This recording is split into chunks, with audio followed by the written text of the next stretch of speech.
1989 में जब जाति की राजनीति शुरू हुई तो एक नेता ने कहा था जाति होगी तो जाति का संघर्ष भी होगा। आज वही हुआ। एक तरफ बिहार में जाति जनगणना के आंकड़े जारी हुए तो दूसरी तरफ यूपी में जाति की हिंसा की तस्वीर जारी हो गई। एक ही गांव से एक के बाद एक 6 लाशें निकली और यह सब हुआ जमीन के एक टुकड़े के लिए। लड़ाई स्वर्ण और पिछड़े की थी। एक तरफ यादव थे और एक तरफ ब्राह्मण। जमीन से क्यों शुरू हुई जाति की जंग में क्यों एक ही गांव की जमीन खून के संग लाल हो गई? जाति के वर्चस्व के इस खूनी खेल की हिस्ट्री क्या थी? पूरी रिपोर्ट देखिए। एक शख्स की हत्या 5 मर्डर से बदला। 6 लोगों की जान पर भारी पड़ी 10 बीघा जमीन। जमीन की लड़ाई जातियों पर आई। यूपी में कानून व्यवस्था को सीधा चैलेंज। योगी राज में होगा अपराधियों का इलाज। देवरिया जिले के फतेहपुर में जमीनी रंजिश की वजह से इंसानियत शर्मसार हो गई। एक ही परिवार के 5 लोगों की बेरहमी से हत्या कर दी गई। पति पत्नी 2 बेटियों और बेटे का गला काटा गया, गोली मारी गई, ईंट से सिर कूंच दिए गए। हमलावर इतने बेरहम हो चुके थे कि उन्होंने 8 साल की मासूम तक को नहीं छोड़ा। उस पर एक के बाद एक कई वार किए और जब उन्हें लगा कि उसकी मौत हो गई तो वो वहां से चले गए। हालांकि उसकी सांसें चलती रही और उसे गंभीर हालत में गोरखपुर के बीआरडी मेडिकल कॉलेज में एडमिट कराया गया। जिस घर में यह वारदात हुई वहां नरसंहार जैसे हालात दिखाई दिए। हर तरफ खून ही खून था।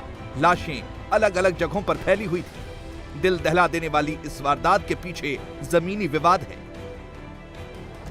दरअसल मृतक सत्यप्रकाश दुबे के भाई साधु दुबे ने अपने हिस्से की पूरी जमीन प्रेम यादव को बेच दी थी, लेकिन दुबे परिवार प्रेम यादव पर धोखाधड़ी कर जमीन कब्जा करने का आरोप लगाता रहता था। आज फिर इसी बात को लेकर विवाद हो गया। आरोप है कि सत्यप्रकाश दुबे और उनके साथियों ने ईंट पत्थर से हमला कर पूर्व जिला पंचायत सदस्य प्रेम यादव की हत्या कर दी।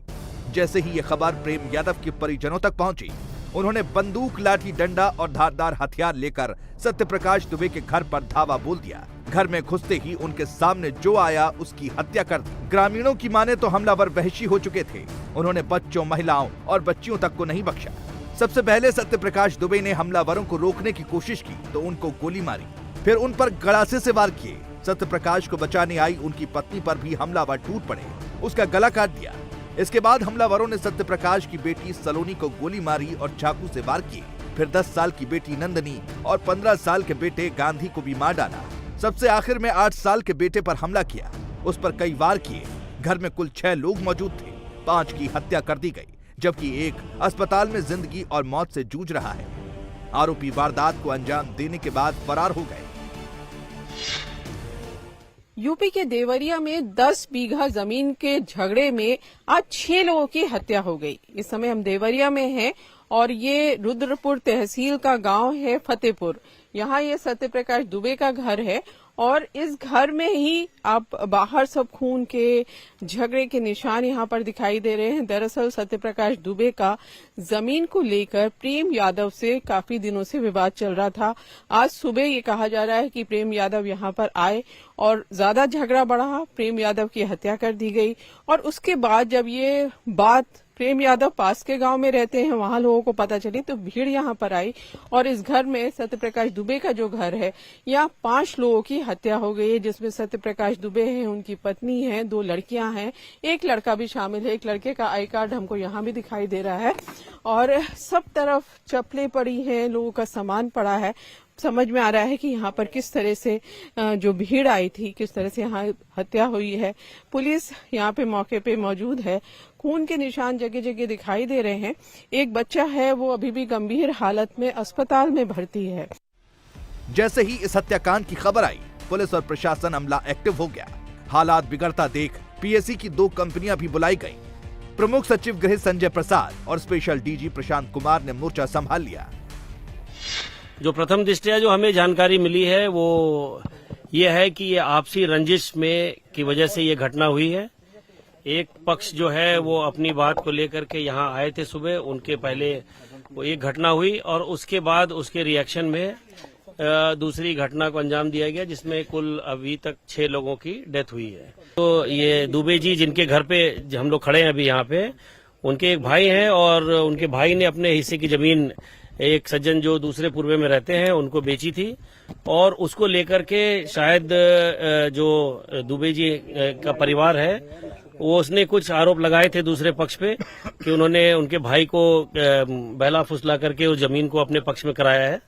और लेकिन उसमें जो भी कानूनी कार्रवाई थी वो काफी समय से चल रही थी, और उसको लेकर के इनके बीच में थोड़ा तनाव था।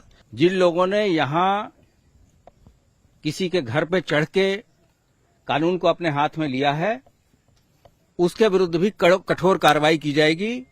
वर्तमान में गांव में 2 कंपनी पीएससी तैनात कर दी गई है और यहाँ सभी वरिष्ठ अधिकारी स्वयं मौजूद हैं। जहां तक सहायता की बात है, ये शासन स्तर पे समीक्षा के बाद से निर्णय लिया जाएगा। दरअसल सीएम योगी खुद घटना की मॉनिटरिंग कर रहे हैं। सीएम ने पुलिस को आरोपियों पर सख्त कार्रवाई करने और पीड़ित परिवार को हर मदद देने के निर्देश दिए हैं। देवरिया की दुर्भाग्यपूर्ण घटना अत्यंत दुखद और निंदनीय है। मेरी संवेदनाएं शोक संतप्त परिजनों के साथ हैं। एडीजी कमिश्नर आईजी को मौके पर पहुंचकर कठोरतम कार्रवाई और जिला प्रशासन के अधिकारियों को घायलों के समुचित उपचार के निर्देश दिए हैं। इस घटना के दोषियों को किसी भी कीमत पर बख्शा नहीं जाएगा। माननीय मुख्यमंत्री जी लगातार स्थिति पे नजर रखे हुए हैं और उन्होंने इस घटना पे क्षोभ व्यक्त किया है, दुख व्यक्त किया है और अभियुक्तों के खिलाफ कठोर कार्रवाई करने के निर्देश भी दिए हैं। एक ही परिवार के 5 लोगों की हत्या कर दी गई, लेकिन सोशल मीडिया पर अलग ही नैरेटिव सेट किया जाने लगा। पूरे मामले को जातिगत रंग देने की कोशिश होने लगी। कोई इसे ब्राह्मणों का नरसंहार बताने में जुट गया, तो कुछ लोग प्रेम यादव के सपोर्ट में खड़े हो गए। कहने लगे अगर प्रेम यादव को न्याय मिलता तो 6 लोगों की जान बच जाती। 2 जातियों से जुड़ा मामला होने की वजह से पूरे गांव में तनाव है। लोग 2 गुटों में बटे हुए हैं। हालांकि गांव में भारी संख्या में पुलिस बल तैनात है। ग्रामीण इस वारदात के पीछे पुलिस की लापरवाही को जिम्मेदार ठहरा रहे हैं। आरोप है कि मामला करीब 7 साल पुराना था। प्रेम यादव पर जबरन जमीन कब्जा करने के आरोप लगे। सत्यप्रकाश दुबे ने पुलिस पर शिकायत दर्ज कराई थी, लेकिन पुलिस ने कोई कार्रवाई नहीं की और मामले को टालती रही। इसमें अभी तक 14 लोग हिरासत में हैं। पूरे प्रकरण में ठोस और प्रभावी कार्रवाई की जाएगी। अगर ये एप्लीकेशन के बावजूद, जैसा कि आप लोग अभी बता रहे हैं कि अगर एप्लीकेशन थाने में दी गई है और किसी तरह की कोई लापरवाही है, तो लापरवाह व्यक्तियों के विरुद्ध भी कार्रवाई होगी। जमीनी विवाद में एक परिवार के 5 लोगों समेत 6 लोगों की हत्या हो गई, लेकिन विपक्ष इस पर भी सियासत कर रहा है।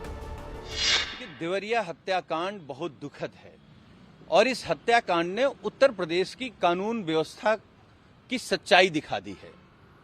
इस जमीनी विवाद की जानकारी देवरिया के स्थानीय पुलिस को पहले से थी। आखिर पुलिस क्या कर रही थी, सरकार क्या कर रही थी, सरकार का तंत्र क्या कर रहा था? ये सरकार के तंत्र पर भी सवालिया निशान है, क्योंकि उत्तर प्रदेश में कोई भी थाना, कोई भी तहसील ऐसी नहीं है जहां बिना पैसे लिए फरियादियों की बात सुनी जा रही हो। पूरी सरकार, पूरा सरकारी तंत्र और खास तौर से पुलिस महकमा भ्रष्टाचार में डूबा है। उनको सिर्फ पैसे से मतलब है, कोई घटना हो जाए। सरकार तो कहती थी कि 0 टॉलरेंस पर काम कर रही है सरकार। इसी तरीके की घटना 2 साल पहले सोनभद्र में हुई थी, जहां 17 लोगों की मौत हो गई थी। ये उत्तर प्रदेश की कानून व्यवस्था का असली चेहरा है। अपराधियों के खिलाफ योगी की 0 टॉलरेंस पॉलिसी पर भले ही विपक्ष सवाल उठाए, लेकिन योगी सरकार के बुलडोजर एक्शन का क्या असर हुआ है, ये भी जानना जरूरी है। यूपी में बीते 6 साल में हत्या के मामलों में 9% की कमी आई है। डकैती के मामले 16% कम हुए हैं। रेप के मामलों में भी कमी देखी गई। 6 साल में 9000 से ज्यादा एनकाउंटर हुए, जिसमें 183 अपराधी ढेर हो गए। यूपी में योगी मॉडल की पहली शर्त कानून व्यवस्था है, लिहाजा 20 मार्च 2017 के बाद से माफियाओं और संगठित अपराध करने वालों पर लगातार एक्शन हुआ है। माफिया खुद जेल जाने को तैयार है। अवैध कब्जे वाली जमीनों पर गरीबों के लिए आशियाने बनाए जा रहे हैं। देवरिया के आरोपी फिलहाल फरार हैं, लेकिन जल्द ही उन्हें किए अपराधों के लिए कानून का सामना करना पड़ेगा। ये प्रेम प्रकाश का घर है, बड़ा घर है यहाँ पे। और जो सत्य प्रकाश दुबे का घर है वहाँ पे तो अब कोई भी बचा नहीं है। एक लड़का है गंभीर हालत में अस्पताल में भर्ती है। सत्य प्रकाश दुबे की एक लड़की है जिसकी शादी हो चुकी है और एक लड़का बाहर रह के पढ़ाई कर रहा है। तो घर में वहाँ तो कोई बचा नहीं है और यहाँ भी इस घर में कोई नहीं है। गांव में भी काफी ज्यादा सन्नाटा है। अब पुलिस ये कह रही यहाँ भी पुलिस तैनात है, पीछे भी घर के पुलिस बैठी हुई है। पुलिस का कहना है कि जिसने भी कानून अपने हाथ में लिया है उसके खिलाफ सख्त कार्रवाई की जाएगी। पुलिस ये भी कह रही है कि जब प्रेम यादव वहां गए थे तब तो एकदम से उनका मर्डर कर दिया गया, लेकिन उसके बाद यहाँ गांव से जो लोग गए वो पूरी तरह से प्लान बना के गए हमला करने की। तो सबकी अभी हिरासत में 14 लोगों को पुलिस ने ले रखा है और उसके बाद इस मामले में और गिरफ्तारियां होंगी। कैमरामैन राजीव राय और विनोद के साथ Ruchi Kumar, India TV Deoria. India TV हर वक्त हर जगह डाउनलोड करने के लिए सर्च करें India TV news Google Play Store या ऐप स्टोर पर।